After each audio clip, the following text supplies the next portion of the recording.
ચૈતર વસાવાના વિરુદ્ધમાં અનેક પ્રકારના પોલીસના ચોપડે ગુનાઓ નોંધાયા છે અને ભાજપના નેતાઓએ તેનો વિરોધ ન કર્યો તે કારણસર નર્મદામાં આમ આદમી પાર્ટી છે તેને ફાયદો થયો છે અને જીત મેળવી છે। આ સવાલો ઊભા કર્યા છે સાંસદ મનસુખ વસાવાએ।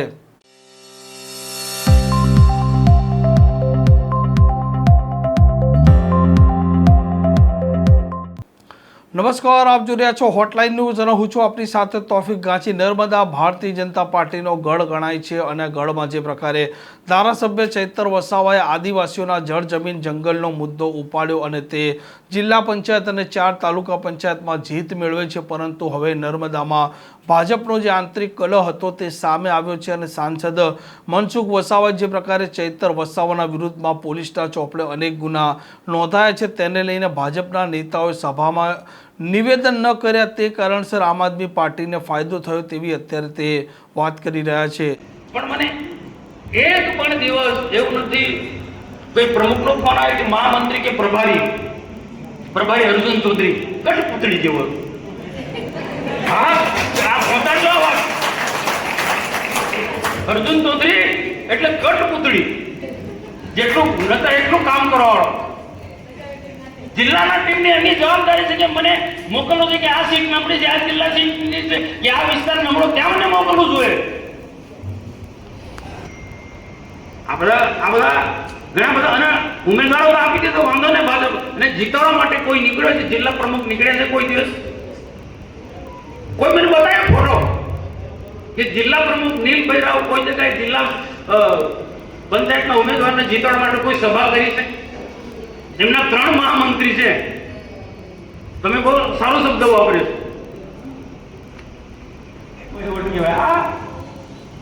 10 વાગે ઉઠે અને ઉઠીને સીધા એસી કાર્યાલયમાં જતું રહેવાનું, આખો દિવસ ત્યારે ફોન ઉપર બધું ટીચિંગ કર્યા કરવાનું બધું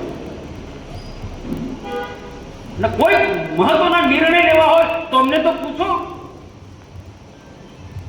પૂછો આ લોકોને હવે કોણ લડે છે? આ ગુંડા લોકોની સામે, ધૃષ્ટરાષ્ટ્ર એટલે કે કૌરવોની સામે કોણ લડે છે? બાકીનું પછી જીતી ગયા પછી બાકીનું મારે કહેવું નથી, બધા તમે જાણો છો।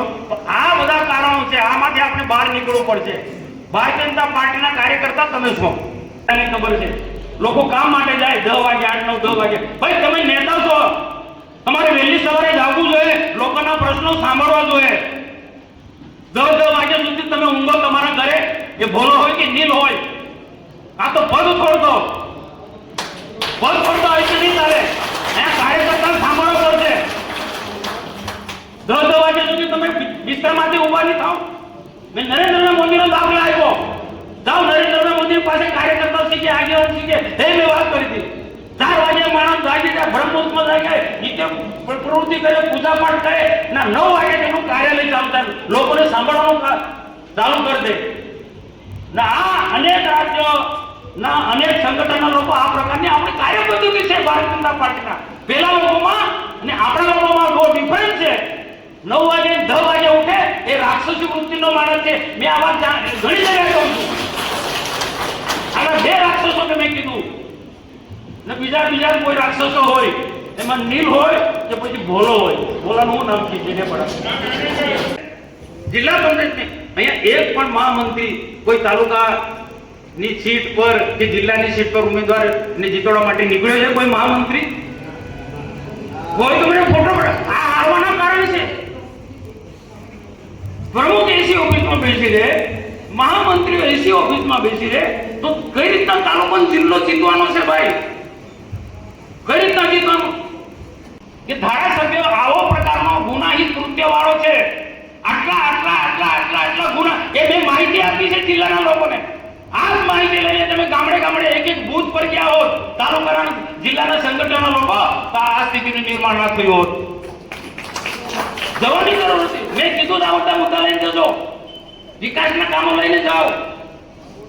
તો ચૈતર સાથે શું સાંઠગાંઠ છે એવું મને લાગે જ નહીં। એ કાઉન્ટર નથી કરી શક્યા, એનો એ પણ એક કારણ છે। જિલ્લા સંગઠનના લોકો અહીંયા ઘનશ્યામભાઈએ કાર્યાલય બનાવી દીધું છે એર કન્ડિશન, એમાંથી બહાર નથી નીકળ્યા. કંચનભાઈ, આ પણ એક કારણ છે. ઉમેદવાર પસંદગીનો કાર્યક્રમ હતો કમલમમાં, બેને સંબોધન કર્યું, નીલભાઈ સંબોધન કર્યું, મેં સંબોધન, બધાએ સંબોધન. અર્જુનભાઈ પ્રભારી છે, મુઠ્ઠી તલવાર વાળો પ્રભારી. હું તો જે મને અનુભવ છે પ્રકાર બોલું ને ભાઈ, તો મને જે અનુભવ થયો તે પ્રકાર હું બોલું. મેં મુઠ્ઠી તલવાર વાળો પ્રભારી અર્જુન, નામ પણ કહીશ ને, અર્જુન પડી ગયું મને ખબર નથી પડતી. એમને સંબોધન કર્યું. પછી નીલભાઈ ઉભા થયા, પૂર્ણ સમાપન થઈ ગયું કે જેને પણ કઈ નાની મોટી તકલીફ હોય તો મને ફોન કરજો, અડધી રાતે ફોન કરજો. હાલો કોઈ ઉમેદવાર તને ફોન થોડો કરે, જે વ્યવસ્થા કરો ને આપણે વ્યવસ્થા કરી દેવાની હોય. મેં તરત જ મેં અર્જુનભાઈને ત્યાં બેઠા હતા બેને બધાને કે આપણે એન્ટી કેબિનમાં બેસે, જે પણ વ્યવસ્થા કરવાની હોય તે કહે. એટલે મેં એ જ વાત કરી હતી ને, એ જ વાત કરી કે ભાઈ આપણી પાસે પૈસા ના આવ્યા હોય તો ઘનશ્યામભાઈ પાછલા વર્ષમાં ઘનશ્યામ દેસાઈ જાડેજા જે કામ કરતા હતા એ બી મિટિંગમાં હતા. એ રીતના વ્યવસ્થા આજ મેં વાત કરી હતી. અને ઉમેદવારો નક્કી થઈ ગયા છે પ્રચારમાં, સામેના આક્રમક તૂટી પડ્યા છે. આપણો ઉમેદવાર નથી નીકળતો પૈસાના કારણે. જે પણ વ્યવસ્થા થાય ગમે તેમ કરીને એને પૈસા આપો. આ લડાઈ કોના લીધે લડ્યો?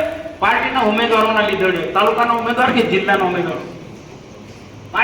બીજું કશું નથી કે આ જ વાત થઈ, વાર્તાલાપ થઈ. આદિવાસીમાં બંને આદિવાસી બહેનો મારા બહેનો છે, પણ સમાજની અંદર આની જે અસર થઈ છે બહુ ગજબની ભયંકર, જે સોશિયલ મીડિયામાં ચાલ્યું છે.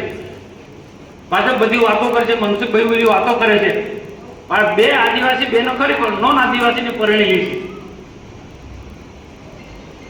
એની સાથે જિલ્લાના પ્રમુખને પણ જોડી દીધું. ખ્યાલ આવ્યો કે ભાઈ, તમે જાતિ અંગેના ખોટા પ્રમાણપત્ર માટે લડો છો. જાતિ અંગેના ખોટા આદિવાસીના ખોટા પ્રમાણ માટે તમે લડો છો, પણ તમે તો તમે આને પ્રોત્સાહન આપો છો. તમે આને પ્રોત્સાહન આપો છો. અહીંયા એ સ્થિતિ છે તળી વિસ્તારની અંદર, ગરડેશ્વર વિસ્તારની અંદર. મેં કીધું ભલે તમે સ્વીકારો કે નહીં સ્વીકારો, પણ કંચનભાઈ આપણે વર્ષોથી કામ કરતા છે, દિનેશભાઈ આપણે વર્ષોથી ક્યાંક નાના તળીનું મોટા તળીનું ફેક્ટર છે કે નહીં, ને ભીલ સમાજનો ફેક્ટર છે કે નહીં, નવરભાઈ છે કે નહીં, એ નથી છે નહીં કરી શક્યા.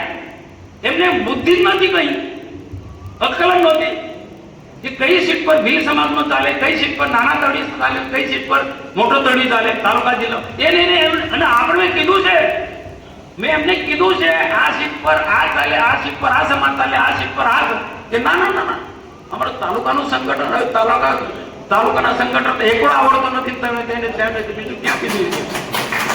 એને ક્યાં બધા ભરોસો નીકળ્યો કામ લાગ્યો છે. આ મુદ્દો બહુ જોરશોરમાં જે વરસાય છે ભાષણમાં બોલવી, આ મુદ્દો ત્યાં બહુ આવ્યો છે. ને એવી રીતના કે મનસુખભાઈનું અપમાન, સાહેબના સાંસદનું અપમાન, આદિવાસીનું અપમાન, અપમાન અપમાન અપમાન આ જ ભાષણમાં ચલાવ્યું. સોશિયલ મીડિયામાં આખું જે મૂક્યો છે મુદ્દો, આ બધા મુદ્દાને જિલ્લાએ કાઉન્ટર કરવા જોઈએ, એ કાઉન્ટર નથી કર્યા. જિલ્લાએ જે કાઉન્ટર કરવા જોઈએ એ નથી કર્યા.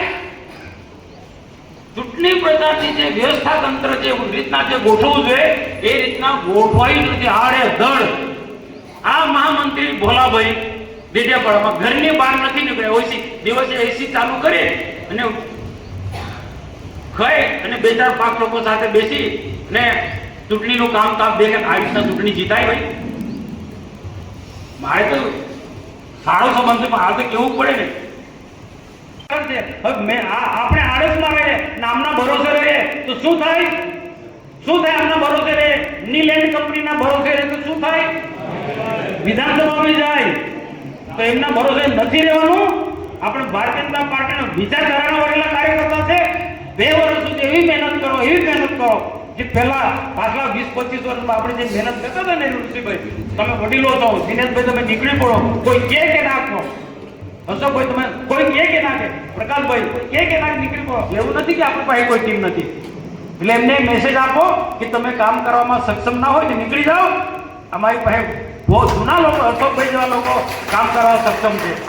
અને પ્રદેશ में પ્રદેશમાં કહીશું અમે ભાઈ આ લોકો નિષ્ફળ ગયેલા લોકો જેને કામ કરવા સક્ષમ મોડે ઉઠે છે રાક્ષસી વૃત્તિના માણસો. આ તો નવાને ચાન્સ આપ્યો છે ભાઈ એ નવા લોકો ફેલ ગયા તાલુકાનો હોય કે જિલ્લાનો હોય ક્યાં કોને ટિકિટ આપવી તાલુકામાં જિલ્લામાં એ જ એમને ખબર નથી. એ એમને ખબર નથી. આવા નોલેજ વગરના લોકો બેસી ગયા છે એટલે આવું જ પરિણામ આવે ને. આ સૂચના એમને સુધી આપજો. એમને કાં તો પ્રદેશમાં પણ આપણે કેવું પડે બેન ભાઈ જાડેજા બાપુ માજી પ્રમુખો એ લોકોનું કેવું પડે પ્રકાશભાઈ કેવું પડે એમને કે તમે જો કામ કરવાના સક્ષમ ના હોય તો પદ છોડ દો ને નવા લોકોને ચાન્સ આપો. તમે કામ કરવામાં સક્ષમ ના હોય ચૈતર એન્ડ કંપનીને કાઉન્ટર કરવાની તારામાં ક્ષમતા ના હોય તમારામાં ને નિરંજનની સામે લડવાની નીલમાં તાકાત ના હોય તો બધા પદ છોડજો ભાઈ. આવનારા દિવસોમાં બંને વિધાનસભા આપણે જીતવી છે. ડેડિયાપાડા વિધાનસભા પણ જીતવી છે અને નાંદોદ વિધાનસભા પણ જીતવી છે. આ લોકોના ભરોસે નથી રહેવાનું. એમનું તાલુકાનું સંગઠન હોય એમનું શહેરનું સંગઠન હોય કે એમનું જિલ્લાનું સંગઠન હોય એના ભરોસે નહીં રહેવાનું. ને એમના જો ભરોસે રહ્યા તો આ જે સ્થિતિ થઈ ને એવી સ્થિતિ થશે. એવી સ્થિતિ થશે. અને એવું નથી ભાઈ કે એમનાથી બધું વહીવટ બધું મારે શબ્દ નથી વાપરો. આપણી પણ ટીમ છે ભારતીય જનતા પાર્ટીમાં. અમારા જૂના લોકો છે દિનેશભાઈ કામે લગાડી લેવું વિધાનસભામાં એમનો કોઈ ક્લાસ બી નહીં લાગે. આ નિરંજન વસાવા દારૂના અડ્ડા ચલાવે છે. આ લખજો ભાઈ તો આ લેજો. આ નિરંજન વસાવા કુંવરપરામાં દારૂના અડ્ડા ચલાવે. મેં નીલ રાવને વારંવાર કીધું છે તો આ પોલીસની બહુ મોટી વગ છે. તું કેને રેડ પાડો ને ત્યારે નથી પડતો કેમ ભાઈ એનું પણ કારણ તપાસ કરવા જેવું છે કે પછી એમને કોઈ સપ્લાય કરનારા ના તાર અડેલા છે બધા. આ એ બી હોઈ શકે ભાઈ. આ અડ્ડાવાળાનો બધું સપ્લાય કોણ કરે છે એ બી કઈ થશે ને. આ બધા તમારે જાણવું જરૂર છે. મને તો ખબર છે દારૂ જુગારના અડ્ડા ચલાવનારા લોકોએ બેફામ આપણા વિરુદ્ધમાં કામ કર્યું છે. આખા જિલ્લાની અંદર દારૂ જુગારના અડ્ડા ચલાવનારા લોકોએ બેફામ આપણા વિરુદ્ધમાં કામ કર્યું છે. ભાજપ વિરુદ્ધમાં કામ કર્યું છે. જાઓ ભરૂચ વિસ્તારની અંદર કોઈ પણ અડ્ડાવાળો દારૂ જુગારનો અડ્ડાવાળો કોઈ હિંમત તો કરે કે ભાજપનું કામ વિરુદ્ધમાં કામ કરે હોય તપાસ કરો. આનું નામ ના આપણા લોકોએ શું વ્યવસ્થા કરી શું સોશિયલ મીડિયામાં જવાબ આપ્યો છે નીલેન્ડ કંપનીએ સંજયને બચાવવા માટે. ખોટો પ્રચાર અપપ્રચાર વર્ષા જેવાના જે ભાષણો એ ચલાવ્યા એને કાઉન્ટર જિલ્લાએ કરવું જોઈએ. સોશિયલ મીડિયામાં મારું સોશિયલ મીડિયાનો અહીંયા કાર્યાલયમાં ચાલતો તે બંધ કરી દીધું. તે બી બંધ કરી દીધું. હા એવો બંધ કરી દીધું નીલ રાવે. એની માનસિકતા તો જુઓ તમે. સંજય જેવો બોલવું પડે. ભલે હારી ગયો હાર્યો નથી. સંજય કે સંજય તાકાત વાળો માણસ છે. એને હરાવવામાં આવ્યો છે પણ એને આખી અભિમન્યુ જેવી દશા થઈ. એને આખા પેલા પોરો તૂટી પડ્યા. આખા પોરો તૂટી પડ્યા. પેલા પાંડવો કેટલા જોતા રહ્યા. નીલ જેવા પાંડવો જોતા રહ્યા. અરે બોલો એસી ઘરમાંથી નીકળ્યા નથી. એને જીતવા માટે નીકળવું તો હતું ને ભાઈ. સંજયને જીતવા માટે વિધાનસભામાં હારી ગયું. હવે પછી લડશે તે ક્યાં દશા થવાની. કોણ નીકળવાનું તારા માટે? બાપુ હું ખોટું કહું છું? તમે 80 ઘરની અંદર નીકળતા નથી. તમારો સમય આવશે ત્યારે તમને કોણ જીતવા માટે નીકળવાનું છે. આ નીકળવાનો છે સંજય. હું શંકરભાઈને અભિનંદન આપું છું. એટલો લડ્યો છે સંજયની હાથે. અને જે વ્યૂહરચના કરી છે તમે સોશિયલ મીડિયામાં તમે જુઓ. મારાથી બોલાય આમ તો ઘણા બધા મુદ્દા છે પણ બાકીનું બધા લોકોએ કીધું તમારા સૂત્રોને તમે કીધા છે બધું ધ્યાનમાં રાખીશું. આ મીટિંગ એમને નીચે પાડવા માટે કે એમને ખોટી રીતના ચિતરવા માટે મીટિંગ નથી. જે સત્ય વાત છે એ તમને વાકેફ કર્યા છે અને જિલ્લામાં આ ખોટા લોકો ઘૂસી ગયા છે. જુઠ્ઠું બોલી ને ખોટો અપપ્રચાર કરીને આજે ઘૂસી ગયા છે. એ લોકોને ભવિષ્યમાં આના કરતા વધુ હાવી ના થાય. આવનારી વિધાનસભા 2 વર્ષમાં આ 2 વર્ષ કેમ કરી નીકળી જશે કોઈ ખબર નથી. તાલુકા પંચાયત ભલે એમનો બન્યો હોય તો બધી જગ્યાએ, જિલ્લા પંચાયત ભલે એમની બની હશે પણ કોઈ ચિંતા કરવાની જરૂર અમે બેઠા છીએ. અમે બેન બેઠા છે. આ પ્રકારના સમાચાર માટે હોટલાઇન ન્યૂઝ ડે ચેનલને લાઇક શેર અને સબસ્ક્રાઇબ કરવાનું ભૂલતા નહીં. નમસ્કાર. આવા પ્રકારના વિડીયો તમને જોવા ગમતા હોય તો હોટલાઇન ન્યૂઝ ચેનલને લાઇક, શેર અને સબસ્ક્રાઇબ કરો.